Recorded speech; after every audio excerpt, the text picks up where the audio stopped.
मैं इंटरेस्ट नहीं लूंगी तो और कौन इंटरेस्ट लेगा? आखिर हमारी मंगनी होने वाली है और फिर भाई तुम्हें खुद प्यारी सी लड़की प्रपोज कर रही है, तुम्हें इनवाइट कर रही है कि भाई तुम मेरे पास आना चाहते हो तो आ सकते हो। तुम उस सुकड़ी का इंतज़ार कर रहे हो, उसके इंतज़ार में बैठे हुए हो जो तुम्हें घास भी नहीं डालती और तुमसे जान छुड़ाने की कोशिश कर रही है। सोचो तो सही, घर के अंदर मिठाई बैठी हुई है और बाहर कांटों के ऊपर चुभने की ये कोशिश कर रहा है, तो लाजमी तौर पर इस बंदे को कांटे लगेंगे।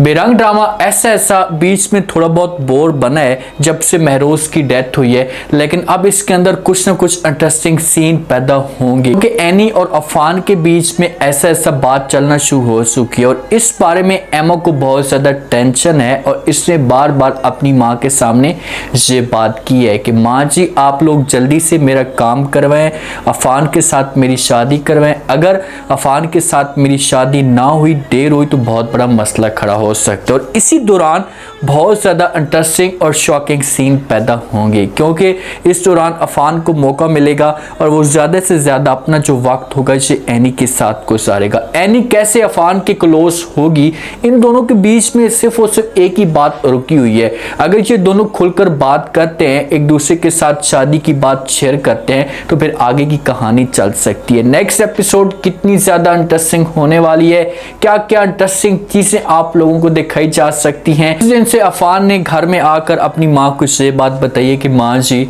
चाहे जो कुछ भी हो जाए मैं एमा के साथ शादी नहीं करूंगा, मैं शादी करूंगा तो रिदा के साथ करूंगा और रिदा के अलावा मैं किसी और के बारे में सोच भी नहीं सकता। तो माँ ने सबके सामने अफान के ऊपर गुस्सा किया और इसे वार्निंग दी है कि भाई अगर तुमने दोबारा रिदा का नाम लिया तो बहुत ही बड़ा मसला खड़ा होगा। शादी होगी तुम्हारी तो सिर्फ और सिर्फ एमा के साथ होगी, एमा के अलावा तुम्हारी शादी किसी के साथ भी नहीं हो सकती।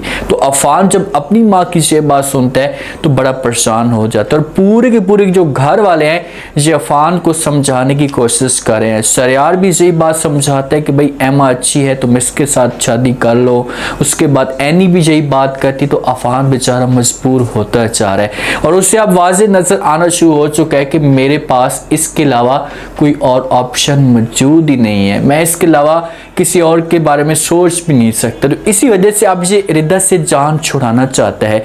रिदा के साथ कॉल पे बात भी करता है तो इसका जो मूड होता है इसे बता रहा होता है कि भाई अब ये रिदा से दूर होना चाहता है। इससे नज़र आ रहा है कि मेरी शादी तो हो नहीं सकती, तो इससे बेहतर है कि मैं रिदा को छोड़ दूँ। लेकिन दूसरी तरफ आप लोग एक माहौल देखें कि जब से एनी को बच्चा मिला है ना, तो उसके बाद जो एनी की बहन है जो इसके ऊपर अपनी जान निछावर करती थी वो भी इसके खिलाफ होती जा रही है और उसका जो रवैया है एनी के साथ बिल्कुल भी ठीक नहीं है। ये भी एनी से और एनी के बच्चे से जान छुड़ाना चाहती है। ये चाहती है कि ये जो बच्चा है ये एनी के पास ना रहे, ये चाहती है कि ये अफान की खाला के पास बच्चा रहे ताकि एनी के पास बच्चा जब आता है तो इसकी जो वैल्यू होती है इससे सब कुछ बर्दाश्त नहीं होता कि भाई एनी के पास बच्चा है मेरे पास बच्चा नहीं है। तो इसी वजह से एमल को ये सब कुछ अच्छा नहीं लगता और भरी महफिल में ये अपनी सास का साथ दे रही होती है क्योंकि सास एनी के सामने ये बात करती है बार बार कि भाई तुम बच्चे की केयर नहीं कर सकती, बच्चे की जान को ख़तरा हो सकता है। तो इसी वजह से आज के बाद ये बच्चा हमारे पास रहेगा। तो अफान की खाला बीच में बोल पड़ती और बात करती और कहती कि नहीं बच्चा आप लोग नहीं पालेंगे, बच्चा मैं खुद पालूंगी। ये तो ख्याल करती नहीं है, केयर करती नहीं है, इसी वजह से अब ये मेरे पास ही रहेगा। तो एमल भी बीच में बोलती है और एनी को यही बात कहती है और जिस वक्त ये लोग कमरे में जाते हैं तो एनी उस वक्त एमल के साथ खुलकर बात करती और कहती कि भाई मुझे ऐसा फील हो रहा है कि आप मेरी बहन नहीं हैं, मुझे ऐसा लग रहा है कि आप मेरी कोई दुश्मन है। भाई तुम्हारी दुश्मन बन चुकी है और तुम्हारी पीठ में ऐसा छुरा घोंपेगी कि तुम सारी जिंदगी याद रखोगी। जिस वक्त अपने पीठ में छुरा घोंपते हैं तो उस वक्त जो तकलीफ होती है इतनी ज्यादा तकलीफ होती है कि वो सारी जिंदगी नहीं भूलती। एनी के साथ ऐसा होगा, इसके ऊपर यकीन करेगी और इस यकीन का अमल फायदा उठाने की कोशिश करेगी और किसी हद तक एनी के बच्चे को भी ये लोग मारने की कोशिश करेंगे। अगर एमल मिल जाती है अफान की खाला के साथ, उनके साथ कॉम्प्रोमाइज कर लेती है तो ये लोग बहुत बड़ा नुकसान खड़ा कर सकते हैं, बहुत बड़ा तमाशा खड़ा कर सकते हैं और सारा का सारा जो इल्ज़ाम होगा ये एनी के ऊपर आ जाएगा कि भाई एनी की वजह से हुए। अफान अपने घर के अंदर मौजूद होता है तो एमा इसके पास आती है, बात करने की कोशिश करती है, अपना वक्त इसके साथ गुजारती। तो अफान जब ये बात सुनता है, ये रवैया देखते हैं एमा का, तो उससे मना कर देते और कहते हैं भाई आपको मैंने कितनी दफ़ा मना किया है कि आप मुझसे दूर हो जाएं तो बेहतर होगा। तो एमा जब ये बात सुनती तो अफान को कहती कि मुझे ये बताएं कि मैं अपना वक्त आपके साथ नहीं गुजारूंगी तो मैं किसके साथ गुजारूंगी, क्योंकि अब तो हम दोनों की मंगनी होने वाली है, मैं तुम्हारी हमेशा के लिए बन जाऊंगी। तो इसी वजह से मैं आपको पहले समझना चाहती हूँ, आपके साथ वक्त गुजारना चाहती हूँ ताकि बाद में हम एक दूसरे को समझ सकें, हमारे दोनों के बीच में मामलात जो है वो ठीक चल सकें। जब अफान ये बात सुनता है तो एमा को जो वो समझाने की कोशिश करता है और कहता है कि जो तुम्हारे छोटे से दिमाग के अंदर जो भूसा भरा हुआ है इस भूसे को निकाल दे तो बेहतर होगा। कभी भी मेरी जो शादी होगी ये आपके साथ नहीं होगी और ना ही मैंने कभी आपके बारे में ऐसा कुछ सोचा। एमा तो ये बात तय करके बैठी हुई है कि भाई अगर मेरी शादी होगी तो अफान के साथ होगी। पहले ये शरियार के चक्करों में थी, शरियार को फंसाने की कोशिश कर रही थी, शरियार इसके हाथ में नहीं आया तो अब ये अफान के ऊपर नजर जमा के रखी हुई है और अफान भी इससे दूर होता जा रहा है।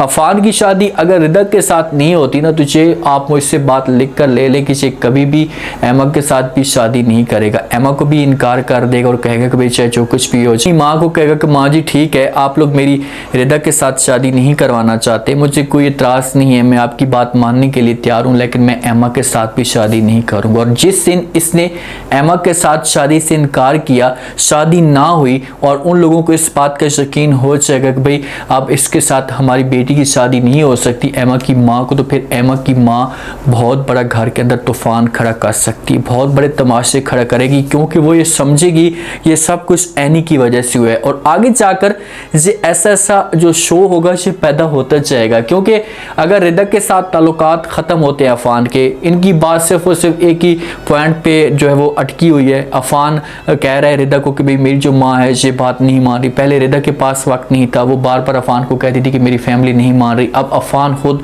अपने आप को पीछे करना चाहता है, तो इनके जो मामलात होंगे ये ज़्यादा ख़राब हो जाएंगे, ताल्लुकात इनके ख़त्म हो जाएंगे।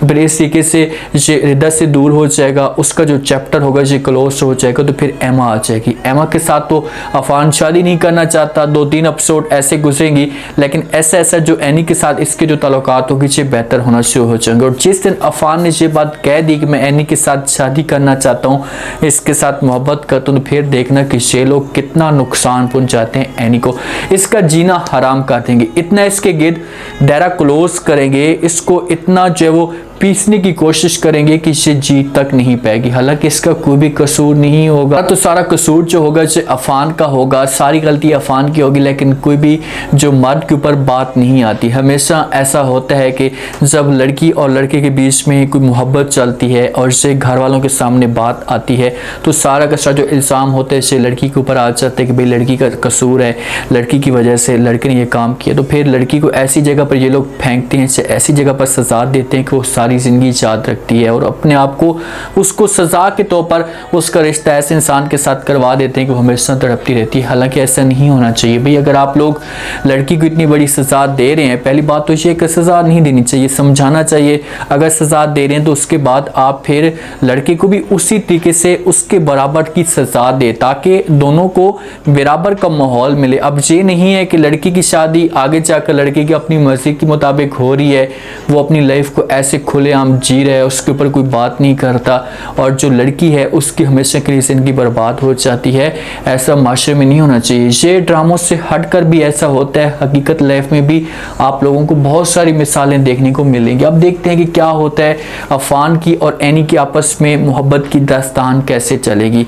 अगर बीच में जो एनी की सास है ये सपोर्ट करती है और उसके दिमाग के अंदर ये बात बैठती है कि यार मैं अब एनी को इस घर से नहीं निकालना चाहती, तो मैं चाहती हूँ या मैं ये चाहूँ कि मैं अफान की शादी एनी के साथ करवा दूं, तो अगर खुद ये बात करती तो फिर तो समझो कि बीच में कोई माहौल पैदा नहीं होगा। लेकिन ऐसा नहीं होगा, ये बात खुद नहीं करेगी। अगर इसने खुद बात की तो ड्रामे के अंदर ट्विस्ट कहाँ पैदा होंगे, ख़त्म हो जाएंगे। अब देखते हैं कि क्या होता है नेक्स्ट एपिसोड में। उम्मीद है आज का रिव्यू, आज के टीचर आप लोगों को पसंद आया होगा। आपने कमेंट सेक्शन में अपनी कीमती लास्ट में आपको क्या लगता है, क्या नेक्स्ट एपिसोड में जो वो एनी और अफान की बात चल पाएगी। अगर एमा के साथ इसका रिश्ता ख़त्म होता है तो अफान अपनी माँ के सामने एनी की बात कर पाएगा। अगर बात करता है, अगर कोई इस मौजू पे डिस्कस करता है, अपनी माँ को कहता है, तो क्या माँ इसकी बात मान पाएगी।